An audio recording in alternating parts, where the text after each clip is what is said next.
People keep saying Tadashi's not really gone, as long as we remember him.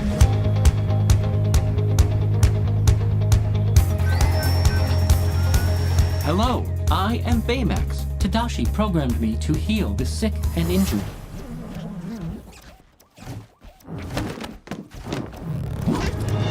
You will be all right. There. I would like to help. Scan complete. You are experiencing mood swings. Diagnosis, puberty. Whoa, what? It's like spooning a warm marshmallow. Sorry, I want to talk about the setting of Big Hero 6 and this sort of blending of two different cultures. Can you kind of explain where we are? It's not just physical setting, but there's a tone and there's lots of cultural influences. It's like Tokyo and San Francisco made beautiful love one night and came up with San Fransokyo, because it has everything iconic that you recognize from San Francisco with an Asian flair, and then everything that you recognize from Tokyo with an American flair to it. It's this beautiful amalgam, and they've created this amazing visual world where you can read every little sign and you can see every little person, and you can see into windows and see what's on TV in the windows if you go deep enough. It's an amazing creation. The first shot, I think, has 5,000 separate characters in it as we go over San Fransokyo.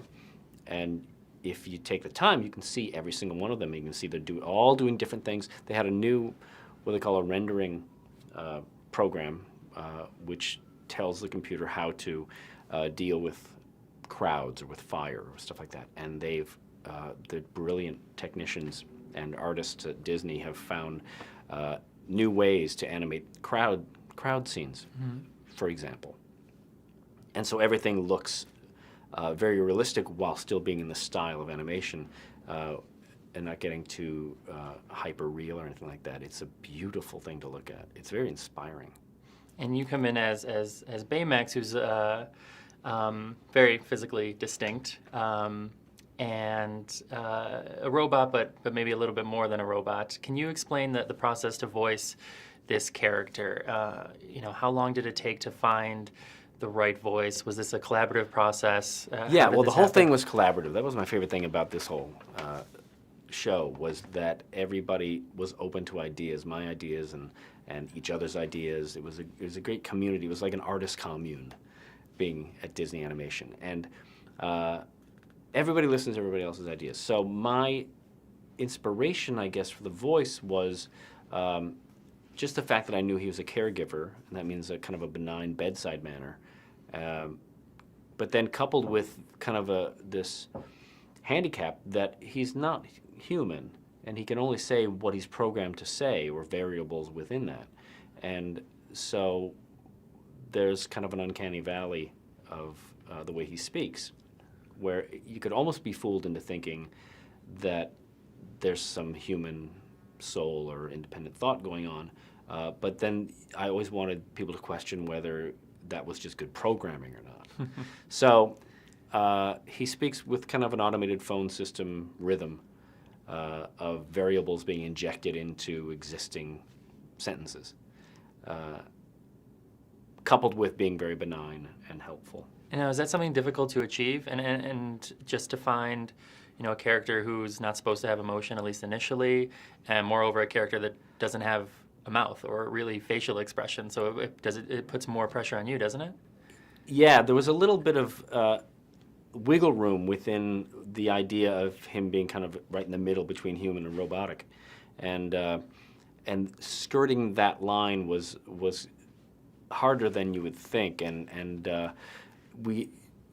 we would all hear it. If I went too emotional, we would stop, and I'd just go back and try it again the other way, or vice versa. And so there was a lot of really subtle tweaking going on in the booth, and that was the challenge, is to stay on point, which was, this is a robot, not a human, and this is kind of a human who's not a robot. But at the end of the day, he's just a machine. Well, yes, and he does kind of evolve, and I imagine there was you're changing little things throughout that as well. But I do want to talk lastly quickly about one of the funnier moments, and not to give too much away, but he.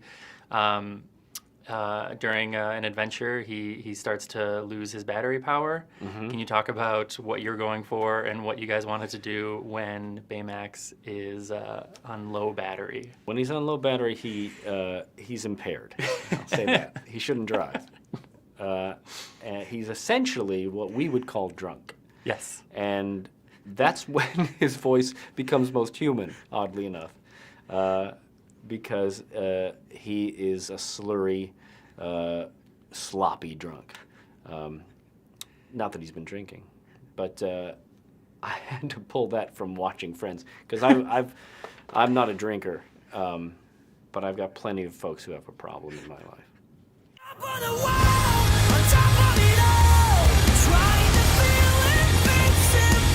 If I wasn't terrified of heights, I'd probably love this. But I'm terrified of heights, so I don't love it. What's wrong with you? Low battery. Harry, baby.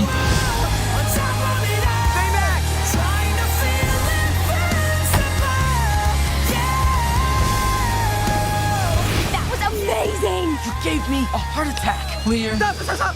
It's just an expression. What do you say, buddy? Whee! Okay, let's get you back in your luggage.